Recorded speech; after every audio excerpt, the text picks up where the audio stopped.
Allez, on parle du moral et des attentes des chefs d'entreprise en ce début d'année avec vous, Gilles Bonenfant. Bonjour. Bonjour David. Vous êtes le président d'Eurogroupe Consulting. Vous publiez aujourd'hui, c'est tout chaud, votre baromètre des entreprises françaises. Baromètre dans lequel vous vous interrogez, ça fait plusieurs années que ça dure, une quinzaine d'années, c'est ça que ça dure.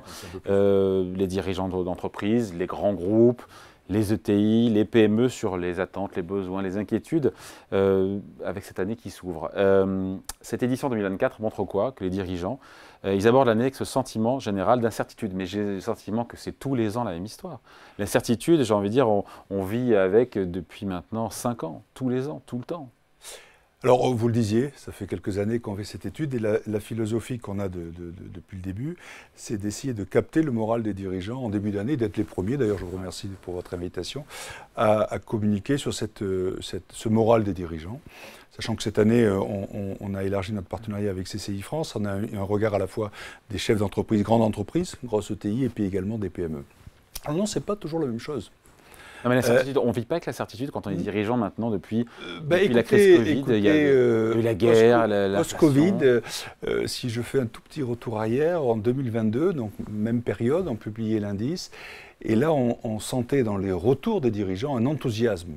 Ouais. On avait, entre guillemets, digéré la Covid, on avait reconstitué du BFR et les dirigeants, début 2022, se lançaient dans une bataille avec une volonté d'investir, une volonté de recruter, une volonté.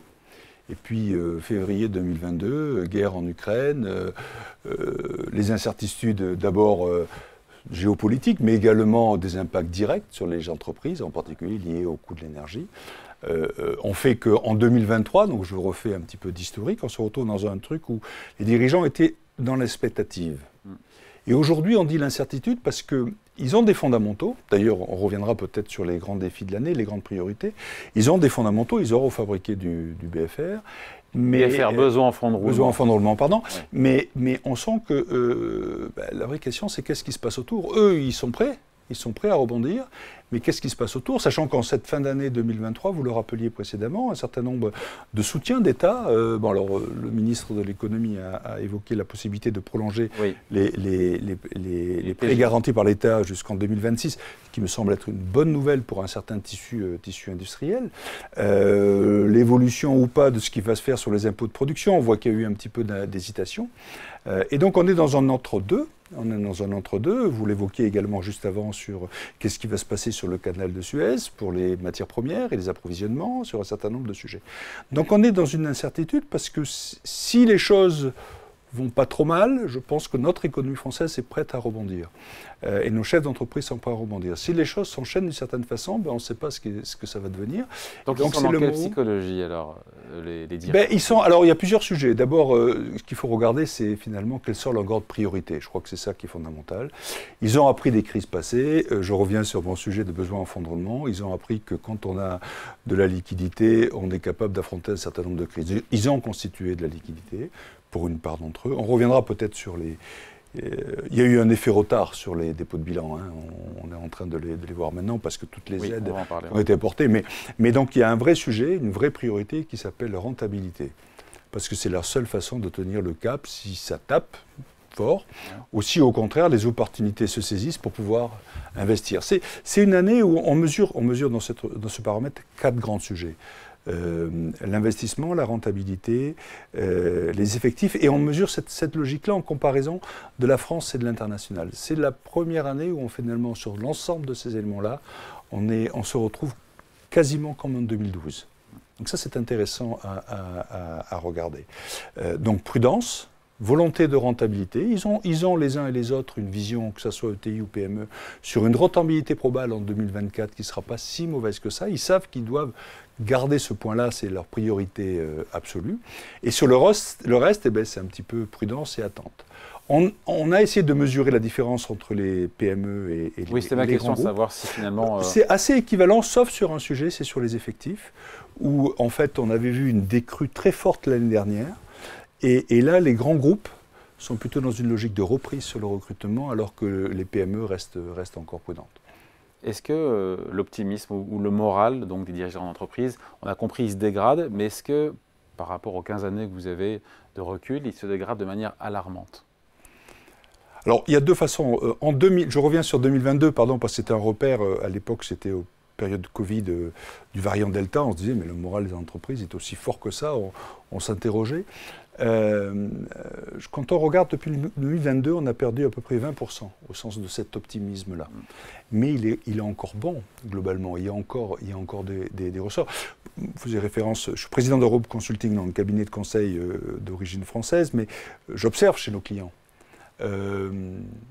Ils ont envie d'y aller. La question, c'est de savoir s'ils peuvent y aller maintenant ou pas. Donc les projets qu'on nous confie sont des projets optimistes, sont des projets de court terme. On est beaucoup moins qu'il y a quelques années sur des projets de long terme, parce qu'on veut s'adapter à ce qui se passe autour de nous. Vous savez, la notion de budget annuel, ou de budget ou de plan à 3 ans, aujourd'hui est complètement dépassée. On est sur des horizons de temps, les dirigeants sont des horizons de temps beaucoup plus restreints que ça. À savoir ? Aujourd'hui, on réajuste au trimestre, on réajuste. Et ce n'est pas lié à leur cours de bourse, c'est lié simplement à ce qui se passe en géopolitique, à ce qui se passe, les frontières qui se ferment, les frontières qui s'ouvrent. Regardez ce qui se passe en l'espace d'1 mois et demi sur le canal de Suez. Ouais. Donc ça, c'est un sujet. Donc grande priorité, l'économie. Et l'inflation, et qu'est-ce qu'ils nous disent? Est-ce qu'ils sont inquiets? Parce que l'inflation a quand même beaucoup baissé depuis un an, on a été quasiment divisé par 2. Est-ce que c'est le tassement aussi de l'activité au niveau macro? On voit bien qu'il y a une stagnation de l'économie française depuis maintenant plusieurs mois. Oui, sachant qu'on peut regarder l'inflation et on peut regarder l'économie française, on peut aussi se comparer à nos voisins européens. En gros, on n'a pas à rougir. On n'a pas à rougir, au contraire. Et d'ailleurs, le gouvernement a mis en place un certain nombre de mesures. Donc, je pense que globalement, on s'en sort plutôt pas trop mal, pardon de le dire comme ça. Et c'est toujours un sujet compliqué quand on parle d'inflation, mais on s'en sort pas mal. La vraie question, c'est est-ce que les taux d'intérêt vont enfin un peu baisser? Il y a le cas depuis plusieurs semaines. Sur les taux d'intérêt à 10 ans.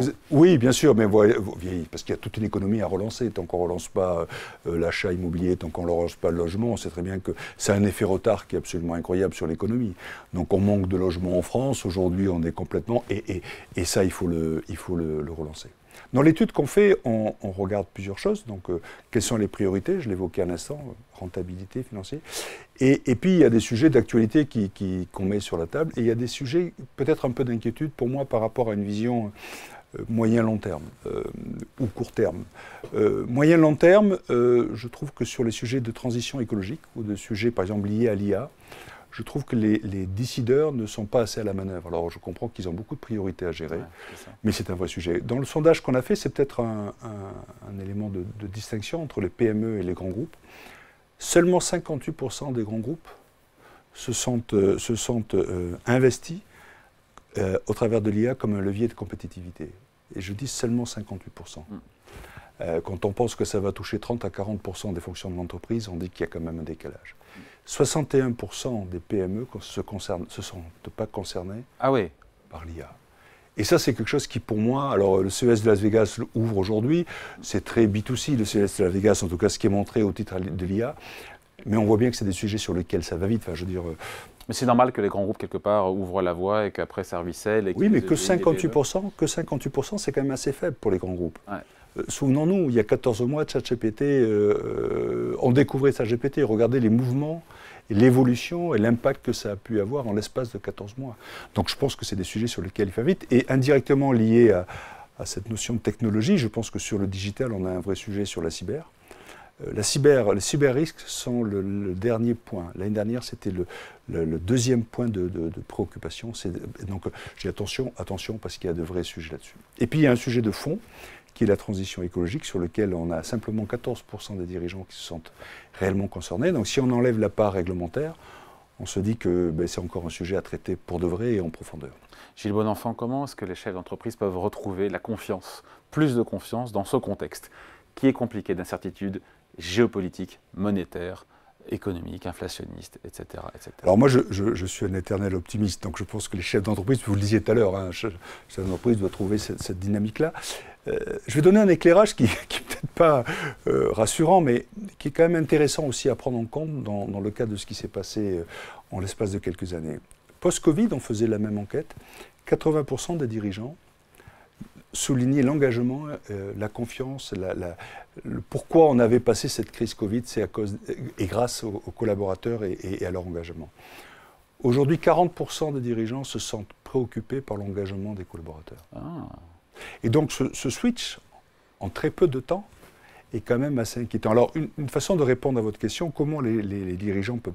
Ben, je pense que plus ils auront autour d'eux des équipes qui se sentiront engagées, qui seront prêts à être actifs, réactifs, parce qu'on va être de plus en plus sur des logiques de court terme, où il va falloir changer d'orientation stratégique. C'est-à-dire que finalement, on navigue pas la petite semaine, mais qu'il y a cette temporalité qui s'est rétrécie. Alors, considérablement. Oui, mais à la fin, on a appris à le faire.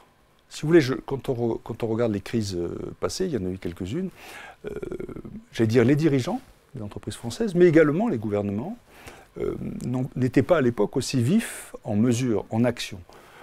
Objectivement, ce qui a été fait au moment de la Covid, ou ce qui a été fait au moment de la crise énergétique par le gouvernement, mais la façon dont les chefs d'entreprise ont pris en compte ces sujets-là, la réaction qui a été faite a été extrêmement rapide. Ils ont refabriqué de la capacité d'investissement, de la capacité à recruter, de la capacité à former. Et donc, on a appris de tout ça une notion qui est différente, qui est la notion du temps, qui nous permet de réagir vite. Maintenant, on est obligé de vivre au travers des crises qui se passent autour de nous. Et aujourd'hui, les crises géopolitiques... Oui, mais qui accaparent toute l'attention, l'énergie, au détriment aussi des grands sujets structurels, à savoir notamment la transition écologique. Et pas seulement ça, d'ailleurs. Oui, c'est vrai. Mais par ailleurs, je pense que les dirigeants... aujourd'hui, on a traité peut-être la logique de transition écologique beaucoup au travers de la crise énergétique. Ouais. Je pense que le vrai sujet dépasse largement ça. Pour croiser beaucoup de dirigeants, c'est quand même dans l'agenda des dirigeants. Avant de se quitter, juste, je voulais vous faire réagir, vous en avez parlé indirectement, Gilles Bonenfant, sur les défaillances d'entreprises qui sont reparties. On a eu les chiffres vendredi, quand même vivement à la hausse, plus 34% sur la Banque de France. Est-ce qu'on ne s'inquiète pas plus que ça, parce qu'on assiste quelque part à un phénomène de rattrapage, ou est-ce qu'on se dit que la vague des défaillances va continuer de monter cette année? Vous avez raison de rappeler que Bruno Le Maire a annoncé la prolongation pour 3 ans, jusqu'en 2026, pour pouvoir repousser à l'amiable, on va dire ça simplement, avec les banques, les remboursements des prêts garantis par l'État. Ça nous renvoie effectivement à la crise Covid. Alors moi, je crois qu'il y a un effet rattrapage. Et il est clair que dans cette période d'aide et de soutien de l'État, l'État a soutenu toute l'économie. Et il fallait probablement le faire comme ça. La vraie question aujourd'hui, c'est comment on est plus ciblé, comment le plan 2030, puisqu'on peut parler de ces logiques-là, comment il est ciblé avec une juste répartition entre les entreprises de taille intermédiaire et les grands groupes. Donc je crois qu'on pourrait vivre une année 2024 en fonction de ce phénomène, l'incertitude que j'évoquais, où malheureusement l'année va être difficile. Donc en fonction de ce qui se passe, on pourrait vivre un toboggan plus large sur les défaillances d'entreprises. Pour l'instant, avec certains secteurs, oui, l'immobilier notamment. Oui, et puis je pense que pour l'instant, ce qu'on voit ou ce qu'on subit, c'est exclusivement du rattrapage. La vraie question, c'est ce qu'on n'a pas eu parce qu'il y a eu toutes ces aides publiques. Oui, bien sûr. Mais on voit aussi, c'est pas simple. Et ça ne touche pas malheureusement que toutes les entreprises, ça touche aussi des grands groupes. Quand on voit ce qui se passe sur Casino, c'est quand même quelque chose qui est marquant, enfin, en tout cas, pour beaucoup d'entre nous. Donc pas d'inquiétude, d'autres mesures sur... Incertitude, je suis désolé, j'aurais aimé éclairer les choses différemment, mais une incertitude dans un tissu industriel qui a appris, qui a fabriqué des réserves, qui est concentré et dont je trouve qu'il est vif à la manœuvre. Merci pour cet entretien. Gilles Bonenfant, donc le président d'Eurogroupe Consulting, invité de la grande interview en direct sur Boursorama en replay à 14h. Merci à vous. Merci.